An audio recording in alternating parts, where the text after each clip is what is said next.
کا استحق کا حقیقت، اور اگر کوئی شخص ایسا کر لیتا ہے اس سے اس کی لوگوں کے ساتھ محبت اور نفرت کا معیار، اللہ کے لیے محبت اور نفرت کا معیار یہ ہے، تو پھر وہ حقیقت ایمان کا نور پا جاتا ہے۔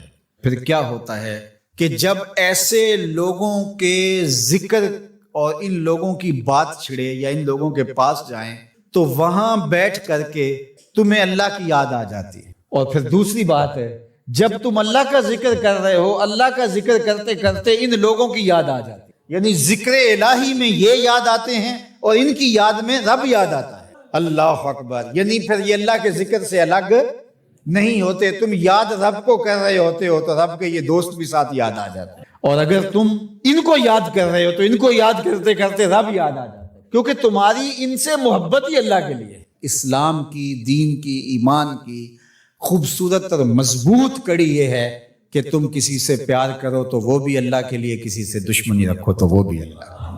میرے والد گرامی رحمۃ اللہ تعالی علیہ نے پوری زندگی میں کوئی ایک تقریر بھی ایسی نہیں تھی جس میں یہ اشعار نہ پڑے۔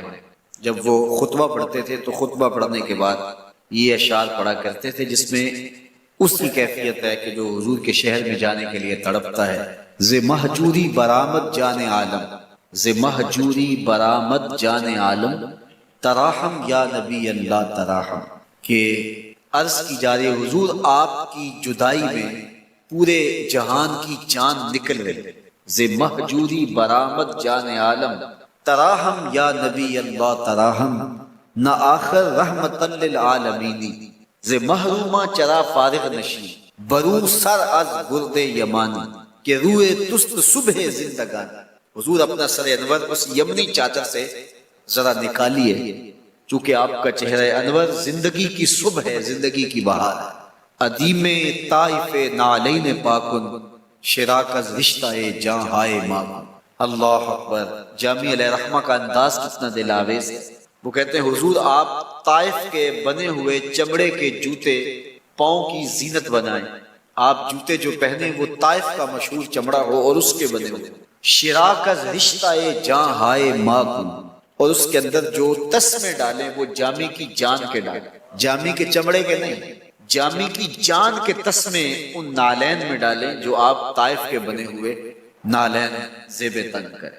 وہ ایک شاعر کہتا ہے عربی کا کہ یا لیتنی کنتو تربت عیبتکم فلتسمت نعالک ذاک قدر، کاش میں مولوی نہ ہوتا۔ وہ بہت بڑا شیخ الحدیث گزرا ہے، تو وہ کہتا ہے میں کاش شیخ الحدیث نہ ہوتا، میں مولوی نہ ہوتا، مدینے کی گلی کی مٹی ہوتا، حضور گزرتے طلبوں کو چوم لیتا۔ چے باشد گر کنی سوئے نگاہے، ہمیشہ گر نہ باشد گاہے گاہے، نگاہے یا رسول اللہ نگاہے، صد ہزاراں جبریل اندر بشر، بہر حق سوئے غریبہ یک نظر، یا رسول اللہ انظر حالنا، یا حبیب اللہ اسمع قالنا، اننی فی بحر غم مغرق، خذ یدی ساحل لنا اشکالنا، یا صاحب الجمال و یا سید البشر، من وجہک المنیر لقد نور القمر، لا یمکن الثناء کما کان حقہ، بعد از خدا بزرگ توئی قصہ مختصر۔ ساری کہانی آ کے یہی ختم ہوتی ہے۔ تو یہ میری اور آپ کی سعادت مندی ہے، اللہ کی توفیق سے آپ کے لیے اور آپ میرے لیے محبت اور دعا کے جذبات رکھتے ہیں، اور ہم ایک دوسرے کے لیے دعا گو ہیں کہ آج میں حاضر ہوا ہوں اور آپ نے جو ہے وہ میرے لیے اپنی آنکھوں کی چمک اور محبت پیش کی ہے۔ اللہ یہ دن آپ کو بھی نصیب کرے اور ہم آپ کی راہیں تکیں اور آپ کو دیکھیں کہ آپ حضور کے شہر سے ہو کے آئے، آپ بھی جائیں، آپ کے گھر والے، آپ کے ماں باپ جائیں، سب کو اللہ یہ سعادات اور یہ گھڑیاں اور یہ لمحے نصیب فرمائے اور اپنی خاص کرم نوازیوں اور رحمتوں سے مالا مال کرے۔ حضور منڈی میں تشریف لے گئے تو وہاں غلے میں حضور نے ہاتھ ڈالا تو اوپر سے تو خشک تھا لیکن اندر سے وہ گیلا تھا، تو حضور نے اس کو کہا ما ھذا یا صاحب الطعام، اے غلے والے یہ کیا ہے؟ تو اس نے کوئی بات کی تو حضور نے فرمایا من غش فلیس منی، جو ملاوٹ کرتا ہے وہ ہم سے نہیں ہے۔ وہ ملاوٹ کتنی تھی؟ صرف اتنی تھی کہ پانی لگا ہوا تھا، اور آج تو جو ملاوٹ ہے اللہ معاف فرمائے، تو یہ حضور نے کتنی بڑی بات کی، جو ملاوٹ کرے وہ ہم سے ہی نہیں ہے، اس کا ہمارے سے تعلق ہی نہیں ہے، اس دائرے سے باہر نکال دیا۔ اللہ اکبر. اور حضور کا یہ بھی فرمان ہے من غشنا فلیس منا والمکر والخداع فی النار، جس نے ملاوٹ کی وہ ہم سے نہیں ہے، اور مکر اور دھوکہ یہ جہنم میں لے جانے والے اعمال ہیں. حرام اشیاء کی خرید و فروخت بھی حرام ہے. جو چیزیں حرام ہیں ان کا خریدنا بھی حرام ہے، ان کا بیچنا بھی حرام ہے. شراب حرام ہے تو اس کا خریدنا بھی حرام ہے، اس کا بیچنا بھی حرام ہے، اس کی نقل و حرکت بھی حرام ہے. اور اسی طرح جو چیزیں مشکوک ہیں ان کی خرید و فروخت بھی اسی اعتبار سے اسی حکم میں ہوگی. اس لیے کہ اللہ تعالیٰ نے ہمیں حکم دیا ہے وَلَا تَعَاوَنُوا عَلَى الْإِثْمِ وَالْعُدْوَانِ، برائی اور گناہ کے کاموں میں، سرکشی کاموں میں ایک دوسرے کے ساتھ تعاون نہ کرو. اور ایک روایت ہے ان اللہ اذا حرم علی قوم اکل شیء حرم علیہ ثمنہ، جب اللہ تعالیٰ نے کسی چیز کو کھانا حرام کر دیا ہے تو اس کی قیمت کھانا بھی حرام کر دیا ہے. جس طرح شراب ہے، نشہ آور اشیاء ہے، اور آلات موسیقی وغیرہ، ان کی خرید و فروخت بھی درست نہیں ہے. کسی کے سودے پر سودا نہ کرو، یہ بھی منع فرمایا گیا ہے. المومن وخو المومن لا یحل لمومن ان یبتاع علی بیع اخیہ، مومن مومن کا بھائی ہے اور اس کی بیع کے اوپر وہ کبھی بھی بیع نہیں کرتا. ریٹ چڑھانے کے لیے جو فرضی بولی دی جاتی ہے تو اس سے بھی منع کیا گیا کہ ایک شخص کھڑا ہو جاتا ہے وہ فرضی بولی دے دیتا ہے، تو اس کا مقصد صرف ریٹ کو اوپر کرنا ہوتا ہے. اسلام نے کتنا صاف ستھرا کاروبار کرنے کا حکم دیا ہے، تو کہا کہ ایسا نہ کرو، بلکہ کسی کی مجبوریاں خریدنے سے روکا گیا. ہمارے بالخصوص یہ پراپرٹی میں ایسا ہوتا ہے کہ یہ پلاٹ تو 5 کروڑ روپے کا ہے، لیکن جس کا ہے اس کو کوئی کام پڑ گیا ہے، اس نے باہر جانا ہے، اس کو کوئی اس کی پیمنٹ رکی ہوئی ہے، تو اس لیے وہ 4 کروڑ روپے کا دے رہا ہے. تو موقع ہے، اس کو اٹھا لو، یہ بڑے فائدے کا رہے گا، یہ کہہ کے گاہک کو پھنسایا جاتا ہے. تو کسی کی مجبوریاں خریدنے کا ہمیں حکم نہیں دیا گیا.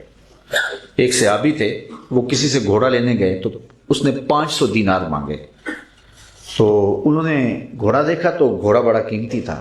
کہا کہ یہ 500 کا ہے؟ کہا ہے تو 800 روپے کا، لیکن میں کوئی مجبور ہوں اور مجھے رقم چاہیے تو میں مجبوراً اس کو جو ہے وہ 500 روپے میں فروخت کر رہا ہوں. تو اس صحابی نے 800 دینار دے کے گھوڑا خریدا، اور ساتھ فرمایا رسول اللہ نے ہمیں سودا خریدنے کا حکم دیا ہے، کسی کی مجبوریاں خریدنے کا حکم نہیں.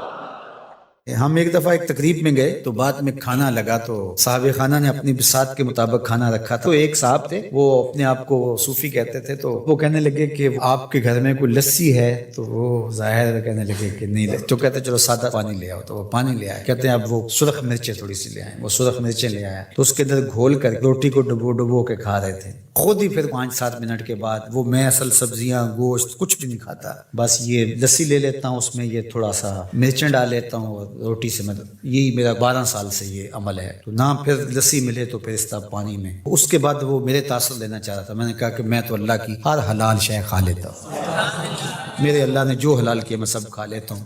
ان کی تو وہی آواز نکل گئی. تو یہ کس نے آپ کو حق دیا ہے کہ اللہ کی حلال کردہ چیزوں کو ادا؟ طیب اور پاکیزہ کھانے سامنے موجود ہیں اور آپ نے مرچیں کھانی ہیں تو کھائیں. آپ اس کو تصوف سمجھتے ہوں گے، ہم اس کو آپ کے لیے اللہ کی طرف سے سزا سمجھتے ہیں. ہوگا. حضرت عبید اللہ بن محسن الانصاری رضی اللہ تعالی عنہ فرماتے ہیں کہ اللہ کے محبوب علیہ السلام نے ارشاد فرمایا من اصبح منکم آمنا فی سربہ، جس نے صبح اس حال میں کی کہ وہ بالکل امن میں تھا، اس کے ماحول میں، اس کے قبیلے میں، اس کے گھر کے اندر چین اور قرار تھا، کوئی ناگہانی آفت نہیں تھی، کوئی ایسی چیز نہیں تھی کہ جو اٹھتے ہی اس کو بے چینی، پریشانی اور دکھ اور تکلیف دیتی، بد امنی نہیں تھی. وہ آرام کے ساتھ اٹھا، سکون اور طمانیت کے ساتھ اس نے صبح کا آغاز کیا. معافن فی جسدہ، اور اس کے جسم کو کوئی بیماری نہیں تھی، اللہ نے اس کو عافیت سے رکھا. وہ صحت کے ساتھ اور امن کے ساتھ بیدار ہوتا ہے. اندہ قوت یومہ، اور اس دن کی ضرورت کا کھانا اس کے گھر میں موجود تھا. یہ تیسری چیز اللہ کے محبوب علیہ السلام نے ارشاد فرمائی. فَكَأَنَّمَا حِيزَتْ لَهُ الدُّنْيَا بِحَذَافِيرِهَا، تو فرمایا کہ دنیا تمام تر پہلوؤں کے ساتھ، اپنی تمام تر خوبیوں کے ساتھ اس کے ہاں جمع ہے، یعنی اس کو پھر کوئی کمی نہیں ہے اگر اس کو یہ 3 چیزیں میسر آ گئیں. سب سے پہلی چیز کہ صبح اٹھا تو اس کے گھر میں امن تھا. انسان کی بنیادی ضرورتوں میں سے ایک ضرورت امن ہے۔ بد امنی، بے چینی اور معاشرے کے اندر پھیلا ہوا انتشار یہ بہت اذیت ناک ہوتا ہے، اور اگر انسان کو اپنی جان کا بھی خطرہ ہو تو اب مجھے آپ بتائیے کہ باقی چیزیں تمام کی تمام میسر بھی ہوں تو ان سے تلذذ تو حاصل ہی نہیں کیا جا سکتا۔ تو انسان کی بنیادی ضرورت امن ہے، اور پھر اگر صحت نہیں ہے تو ڈھیر ہوں دولت کے تو وہ کس کام کے۔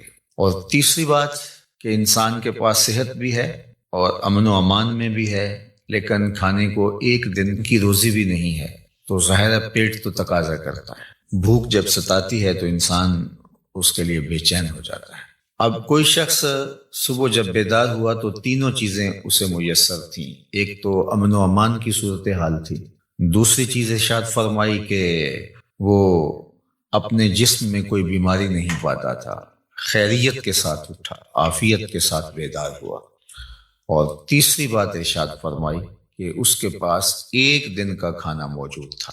تو فرمایا کہ اس کو دنیا کی کوئی کمی نہیں ہے، وہ شکوہ نہ کرے کہ میرے پاس کچھ ہے نہیں۔ یہ تینوں چیزیں مل گئیں تو اللہ نے اس کی جھولیاں بھر دی ہیں۔ آج کا انتظام اس نے تمہارے لیے کر دیا ہے نا، تو کل کا بھی ہو جائے گا۔ آج اگر صحت ہے تو اللہ کل بھی عطا کر دے گا۔ آج اللہ جل شانہ نے امن اس کے لیے میسر فرمایا ہے تو کل کا دن بھی اس سے توقع رکھنی چاہیے کہ ایسے ہی گزرے۔ تو یہ تین چیزیں اگر میسر ہیں اور پھر بھی انسان شکوے کی زبان کھولے تو اس کو ناشکرہ کہا جائے گا۔ اور اگر کوئی ان چیزوں کے میسر آنے پر اللہ کا شکر گزار ہو اور اس کا سر اللہ کے حضور شکرانے میں جھک جائے تو اللہ اس کو اور زیادہ رحمتوں سے نوازنے والا ہے۔ تو یہ ایک تو اس حدیث میں ہمیں توکل سکھایا گیا، اللہ تعالیٰ جل شانہ پر راضی رہنے کا سبق دیا گیا، خام خواہ ہمیں واویلا کرنے سے منع کیا گیا۔ آپ اپنی سہولت، اپنی طاقت کے مطابق رزق کمانے کے اندر مشغول رہ سکتے ہیں، لیکن اپنے آپ کو اتنا تھکا لینا اس کے لیے کہ زندگی ہی تلخ ہو جائے، یہ کوئی دانش مندی نہیں ہے۔ آج کی تاریخ میں جو ہمارے ساتھ جڑی ہوئی ضرورتیں ہیں ان میں سے بہت ساری ضرورتیں ایسی ہیں کہ جو خود ساختہ ہیں، وہ ہماری ذاتی طور پہ خود ساختہ جڑی ہوئی چیزیں ہیں یا معاشرت نے خود ساختہ چیزوں کا اتنا بوجھ ہمارے اوپر لاد دیا ہے کہ وہ ہمیں کرنا پڑ رہا ہے۔ اگر معاشرہ اللہ کے رسول صلی اللہ علیہ وآلہ وسلم کے بتائے ہوئے طریق کے مطابق سادگی اختیار کرتا ہے اور میانہ روی کے ساتھ وہ زندگی بسر کرتا ہے تو ان حالات کے اندر بھی زندگی تلخ نہیں ہے۔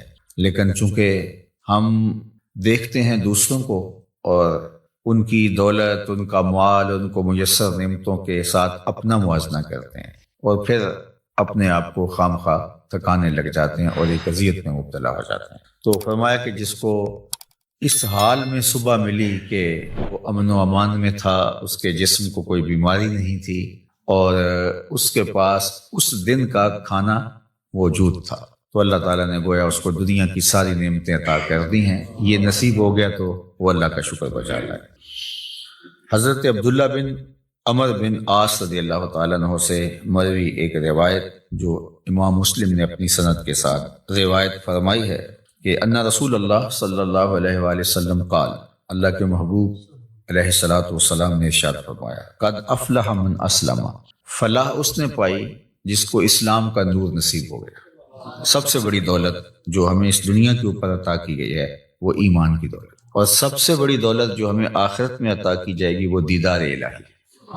جو اس دنیا میں اسلام سے، ایمان سے محروم رہا تو وہ حقیقی محروم ہے۔ ہوا میں اڑے، چرخ پہ جھولے، دنیا کی ساری مال و دولت کا مالک بن جائے اور عالی منصبوں کے اوپر فائز المرام رہے، دنیا اس کو سیلوٹ کرے، عزت وقار کی مسند پہ بیٹھا ہو، دنیاوی اعتبار سے وہ ہواؤں میں اڑتا پھرے، لیکن اگر اس کا سینہ ایمان کے نور سے خالی ہے، کوڑی مول نہیں اس کا، تو سب سے بڑی دولت اس دنیا کے اوپر جو حضرت انسان کو دی گئی ہے وہ اسلام ہے، ایمان کی دولت ہے۔ تو اللہ کے محبوب نے فرمایا قد افلح من اسلم، فلاح اس نے پائی جس کو اسلام مل گیا۔ اللہ اکبر، یہاں لفظ جو استعمال کیا گیا ہے وہ افلح ہے، یعنی وہ کامیاب ہوا۔ فلاح کا لفظ جو ہے یہ بہت جامع لفظ ہے۔ اور ہم سب لوگ اس لفظ سے اچھی طرح آگاہ ہیں، شناسا ہیں۔ ہر روز ہمیں ہر نماز کے لیے پکاری گئی اذان میں 2 مرتبہ دعوت فلاح دی جاتی ہے، حی علی الصلاۃ، حی علی الفلاح۔ تو ہمیں کامیابی کی طرف بلایا جاتا ہے، اور فلاح دنیا اور آخرت دونوں جہانوں کی کامیابی کے لیے بولا جاتا ہے۔ تو دنیا میں بھی وہ سرخرو اور کامیاب ہو گیا، اور آخرت میں بھی سرخرو اور کامیاب ہو گیا۔ کون؟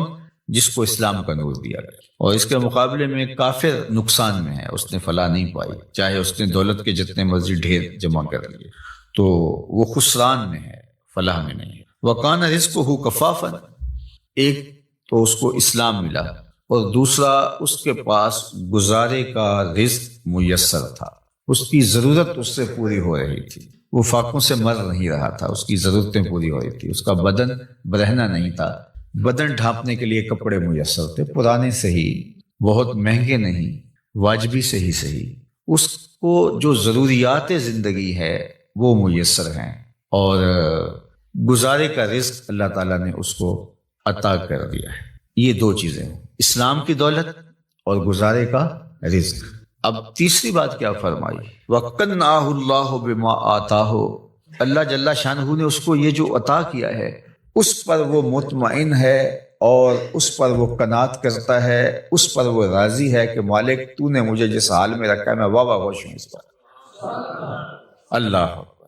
تو ایسا شخص کامیاب ہو گیا، یعنی ایمان کا نور نصیب ہے، اسلام کی دولت میسر ہے، اور ضرورت کی روزی اس کو نصیب ہو جاتی ہے، اور اس پر وہ راضی بھی ہے، اس پر وہ قانع بھی ہے، خوش ہے کہ مالک میں تیری تقسیم پہ راضی ہوں۔ اللہ سے زیادہ کی اگر وہ طلب کرے اور کوشش اور سعی کرے تو شریعت اس سے بھی نہیں روکتی، لیکن جتنا اس نے عطا کر رکھا اس پہ بھی تو راضی رہے، اس پہ بھی تو خوش رہے۔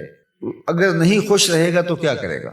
اللہ نے تو جو مقسوم اس کے لیے کیا ہے، جو لکھا ہے وہی ملے گا اس کو، تو اب الٹی چھلانگے بھی لگائے تو کچھ نہیں کر سکتا۔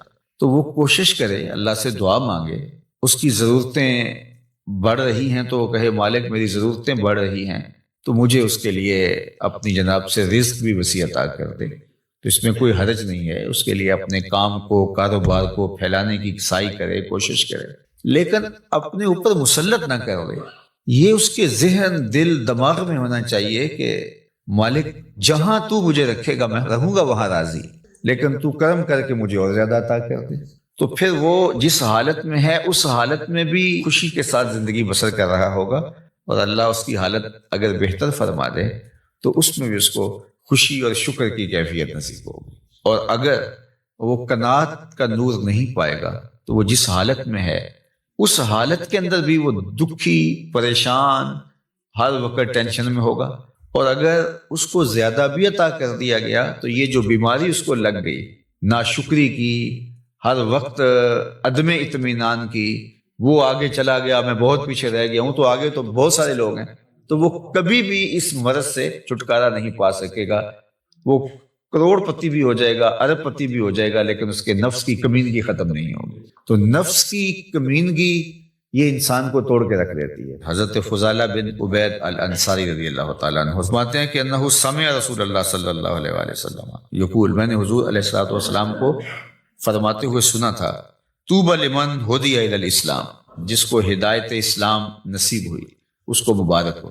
ایک تو طوبہ سے حضور نے مبارک دی، اور شارحین نے لکھا ہے کہ طوبہ جنت کا درخت بھی ہے، تو حضور نے فرمایا اس کو جنت کا وہ درخت نصیب ہوگا۔ اور جنت کا درخت کوئی ان درختوں کی طرح تھوڑا ہے کہ ایک جگہ پہ ہو اور تھوڑا سا سایہ ہو۔ جنت کے درختوں کے اتنے لمبے اور گھنے سائے ہیں کہ سواری کے اوپر بیٹھ کے کوئی چلے 500 سال تک چلتا رہے تو سایہ ختم نہ ہو۔ تو جس کو جنت میں ایک درخت بھی مل گیا